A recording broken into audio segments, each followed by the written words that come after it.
तो नमस्कार, मैं पंडित ब्रजेश चंद्र पाठक मनोकामना ज्योतिष चैनल पर आज आपके सम्मुख हर एक व्यक्ति के लिए, जितने भी जन्म कुंडली ज्योतिष शास्त्र पर विश्वास रखने वाले हैं, सभी भक्तों के लिए, सभी दर्शकों के लिए, सभी श्रोताओं के लिए बिल्कुल महत्वपूर्ण जानकारी दे रहा हूं, जिसको कि देखकर आप अपनी कुंडली को देखेंगे तो उससे आपको समझ में आ जाएगा कि वर्तमान स्थिति आपकी कैसी होने जा रही है और आने वाले समय आपको क्या करने वाला है।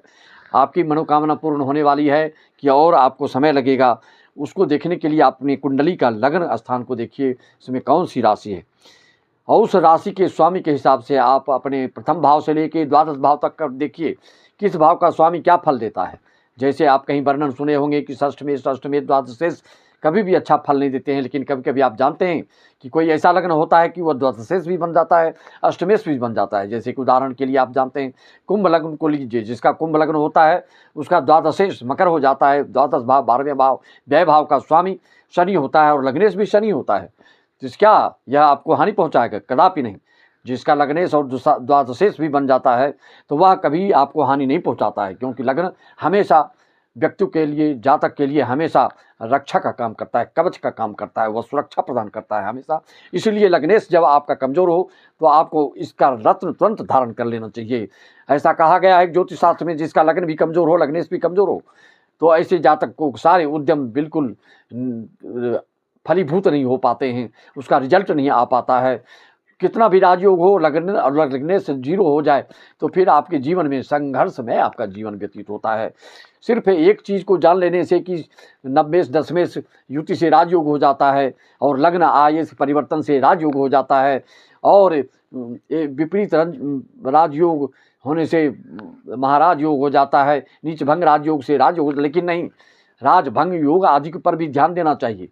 ऐसा भी ज्योतिष शास्त्र में वर्णन है कि सब योगों को होते हुए भी आप एकदम दरिद्री का जीवन जी सकते हो, गरीबी का जीवन जी सकते हो, चिंताग्रस्त का जीवन जी सकते हो। इस पर भी ध्यान देना चाहिए। सिर्फ योग देखते हैं, दुर्योग को भी देखना चाहिए। जब तक दुर्योग का उपाय नहीं करते हैं तो उस योग का फल आपको नहीं मिल पाता है, उस राजयोग का फल आपको नहीं मिल पाता है। आप कुंभ लग्न में देखते हैं जैसे कि अष्टमेश बुध बनता है, 6 अंक आता है अष्टम भाव में, तो छठे भाव का स्वामी, कन्या भाव का स्वामी बुध होता है और कुंभ लग्न में आपका पंचमेश भी बुध ही होता है। तीसरा स्थान, तीसरी राशि होती है। तो क्या बुध आपके लिए हानिकारक होगा? नहीं होगा, क्योंकि बुध आपका पंचमेश भी है।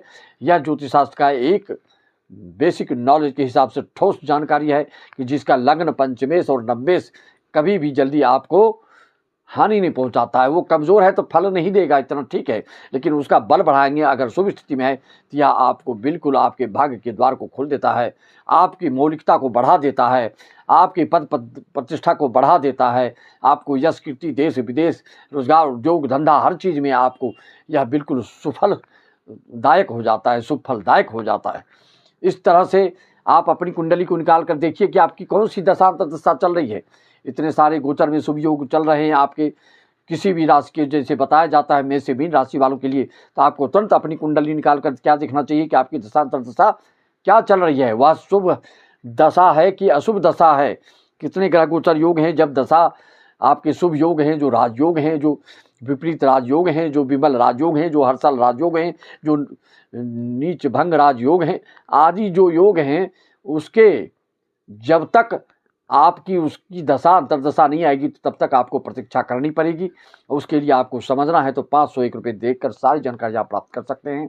पूजा आदि कराना है तो वीडियो कॉलिंग करके पूजा करा सकते हैं। अगर देश विदेश में रहते हैं आप, तो अगर आप हमारे यहाँ तक पहुँच सकते हैं तो आप आकर अपनी आंखों के साथ पूजा करा सकते हैं। लेकिन पूजा करने के लिए आपको भी मन की शुद्धता, पवित्रता, निश्चलता, निर्मलता की जरूरत है। और जो कराने वाले हैं, जो करने वाले हैं पंडित, उनके लिए भी आपको ध्यान देना पड़ता है। इस चीज़ को आप ध्यान रखिए। मान लीजिए आपके लग्नेश की दशा चल रही हो तो ऐसे जातकों को क्या होता है, लग्नेश आपके प्रथम भाव में जो अंक लिखा है 2, 3, 1 से लेकर 12 तक, वह स्वामी आपका लग्नेश होता है। 1 लिखा है तो आपका लग्नेश हो गया मंगल, 2 लिखा है तो शुक्र, 3 लिखा है तो बुध, 4 लिखा है तो चंद्र, 5 लिखा है तो सूर्य, 6 लिखा है तो फिर बुध, 7 लिखा है तो शुक्र, 8 लिखा है तो मंगल, फिर 9 लिखा है तो गुरु, 10 लिखा है तो शनि, 11 लिखा है तो शनि, 12 लिखा है तो गुरु, ये स्वामी होते हैं। तो उसमें अंक देखिए प्रथम भाव में कौन सा अंक है। अगर उसका दशा चलती है आपकी तो उस दशा में, लग्नेश की दशा में आपका पद प्रतिष्ठा मान सम्मान स्वास्थ्य अच्छा होता है। अगर धन के भाव का स्वामी का अगर महादशांतर दशा चल रहा हो तो आपको धन तो अपार सफलता मिलती है, धन बहुत आता है आपके पास, आकुल धन संपदा की वृद्धि होती है, नौकरी मिलती है और बिल्कुल धन का संग्रह बढ़ता है। लेकिन हेल्थ इशू आता है, आपको स्वास्थ्य खराब रह सकता है। यह भी लिखा है हमेशा हर तरह से लाभ ही लाभ, ज्योतिष शास्त्र में ऐसा कभी वर्णन नहीं दिया जैसा कि आप सुनते हैं यूट्यूब में कि ये हो जाएगा वो हो जाएगा वो हो जाएगा, नहीं, ऐसा कदापि नहीं होता है। किसी न किसी दृष्टिकोण से वह हानि भी करता है और कुछ फायदा भी करता है।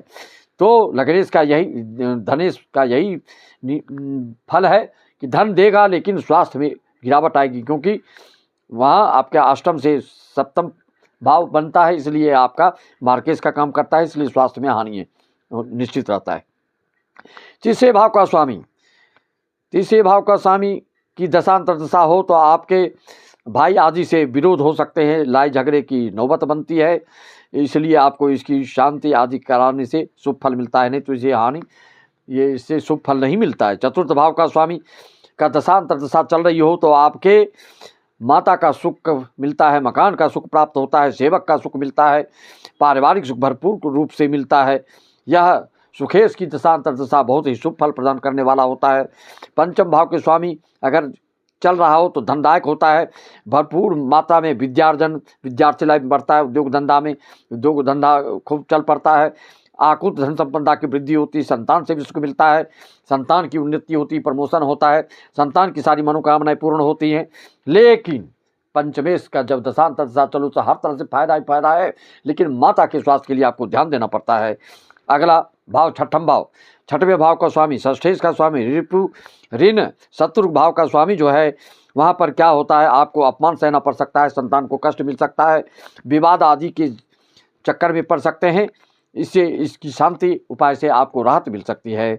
सप्तम भाव का स्वामी, जाया भाव का स्वामी, पराक्रम भाव का स्वामी, रोजगार उद्योग धंधा का स्वामी, इस भाव सप्तम भाव के स्वामी पर आने पर आपका, आप जानते हैं मार्केज भी होता है, पत्नी के साथ विवाद आदि हो सकता है, पत्नी के स्वास्थ्य खराब हो सकता है, आपकी भी चिंता के विषय कोई हो सकता है, काम में मन नहीं लग सकता है, इस तरह के सप्तमेश के दशांतर दशा चलने से होता है।